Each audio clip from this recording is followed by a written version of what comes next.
এই তো আর মাত্র দুটো দিন, এরপরেই সেই কাঙ্ক্ষিত ডাকসু ইলেকশন। যে ইলেকশনকে কেন্দ্র করে ঢাকা বিশ্ববিদ্যালয়ে নয়, সমগ্র বাংলাদেশ উদ্বেলিত, অনেক উচ্ছ্বাসিত এবং আতঙ্কিত। এই নির্বাচন জাতীয় নির্বাচনের যে কোনো অংশে কম নয় গুরুত্বের দিক থেকে। আমরা কিন্তু এখন টিএসসির সবচেয়ে গুরুত্বপূর্ণ যে টিএসসির ভোট কেন্দ্র আপনারা দেখতে পাচ্ছেন, এখানে অনুমান করছি প্রায় 35 থেকে 40টা বোধ হবে। আপনারা দেখতে পাচ্ছেন, আপনাদেরকে আবারও একটু দেখাচ্ছি, এখানে কিন্তু সিসি ক্যামেরা, খুবই অত্যাধুনিক সিসি ক্যামেরা এখানে ফিট করা হয়েছে। আমরা এই পাশেই দেখতে পাচ্ছি 3-4টা, এরপরে অন্যান্য পাশে তো আছি।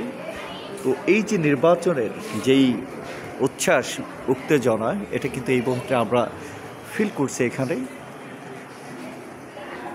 প্রায় 40টির মতো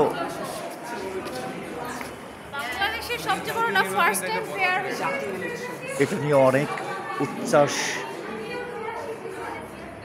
আকাঙ্ক্ষা, উৎকণ্ঠা, উত্তেজনা সব কিছুই কিন্তু এটাকে কেন্দ্র করে পুরো বাংলাদেশ কিন্তু এখন ডাকসু ইলেকশনকে কেন্দ্র করে উদ্বেলিত এবং উচ্ছ্বাস, উত্তেজনা এবং একটা যে ইমেজ তৈরি হয়েছে এই মুহূর্তে এই ডাকসুকে কেন্দ্র করে পুরো বাংলাদেশ কিন্তু এখন জাগ্রত, পুরো বাংলাদেশ সজাগ।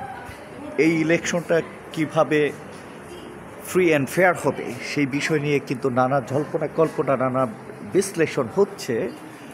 তো আমরা এই মুহূর্তে আপনাদেরকে দেখাচ্ছি যে টিএসসির সবচেয়ে ঢাকা বিশ্ববিদ্যালয়ের গুরুত্বপূর্ণ যে ভোট কেন্দ্রটা, এখানে প্রায় 40-50টার মতো বুথ আছে।